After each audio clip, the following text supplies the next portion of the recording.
Hello friends. Imagine how will we keep track of our date and time if all the clocks in the world would disappear or stop working? How a yogi living in a snowbound cave in Himalayas keeps track of time and dates without using any modern calendars and clocks and knows precisely about occurrence of each festival, especially the Mahakumbh. Timekeeping in India has always been based entirely on the changes happening in the nature as well as the cosmos. Calendars in ancient India have two types of datic system, which means that we have two types of dates in our ancient Indian calendar. First, the Dinank or Din or Var, which is based on sun. Second, Tithi, which is based on both sun as well as moon. Dinank or Din refers to the duration of time between two sunrises. So, a Din or Var changes daily after each sunrise. A Tithi is not that simple to understand. Tithi is the time taken by the moon to move 12 degrees away from the sun. Let's understand it this way. On first calendar day, moon and sun are 0 degrees with respect to each other, such that the shadow of moon falls on earth, due to which the moon appears dark. Thus, this night is called as the dark night or Amavasya.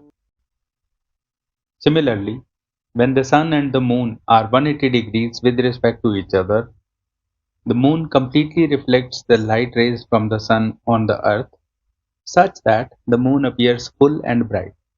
Thus, this night is called as Purnima or the full moon night. So, as the moon moves in its orbit from Amavasya to Purnima, it has to travel from 0 degrees to 180 degrees.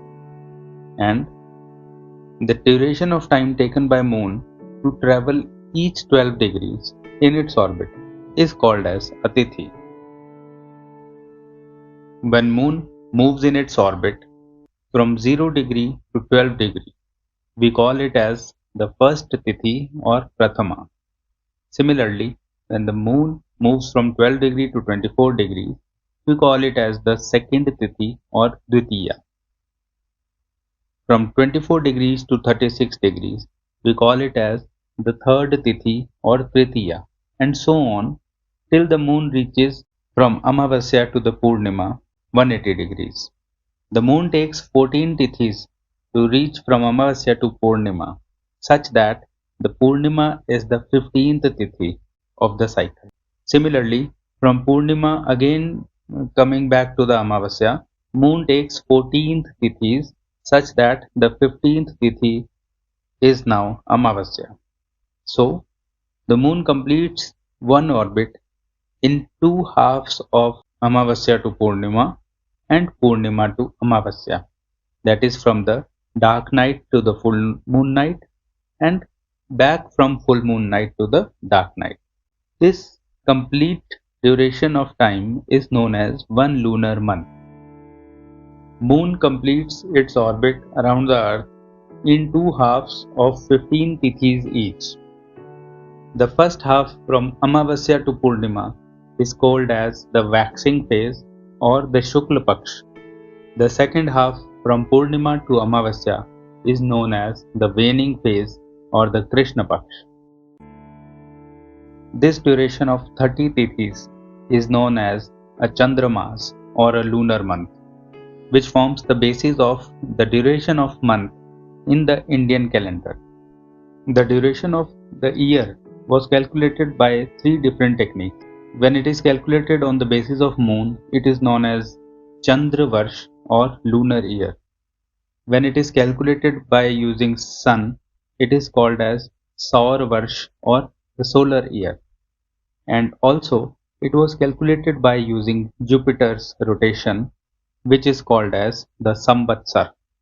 Now, both these are astronomical phenomena that everyone can see and verify without needing any sophisticated devices and machines. Anybody with eyes can tell whether there is a Amavasya or Purnima tonight. You can see it by yourself. And thus, people had this much knowledge in ancient India that everybody kept track of time and years just by looking at the sun, moon, planets, and stars and their relative positions to each other.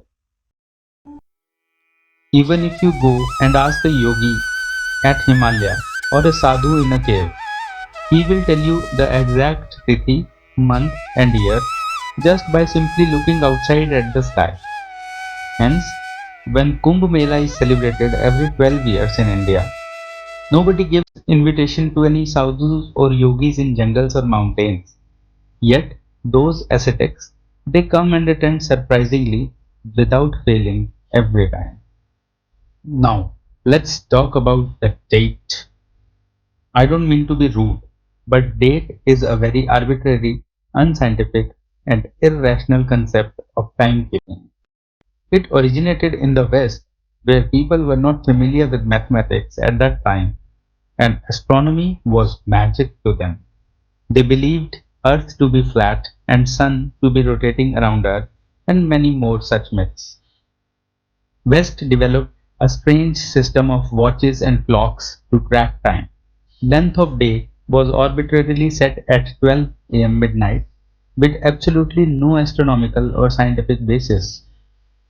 A change of date is totally irrelevant beyond the clock and the calendar hanging on the wall. Actually, nothing changes at 12 am. Tomorrow, if you are left somewhere with no clocks or calendars, you cannot define the change of date or year maybe. You will have to resort to the solar day that is Din or the lunar day that is Tithi. Whereas the Indian timekeeping is meaningful and relevant for even millenniums and way beyond. Even today, it has stood the test of time. When Tithi is ascribed to an event, you can actually pinpoint the exact date, time, year, and astronomical arrangements about when that event happened in the past. A Tithi is virtually a sky map with which you can accurately trace the exact astronomical arrangements of sun, moon, different planets, and constellations relative to each other centuries in the future. This is a system of timekeeping of an ageless civilization, the Sanatan civilization. Please nurture it, protect it, and transmit it to the next generations by bringing it into day to day use. Namaste.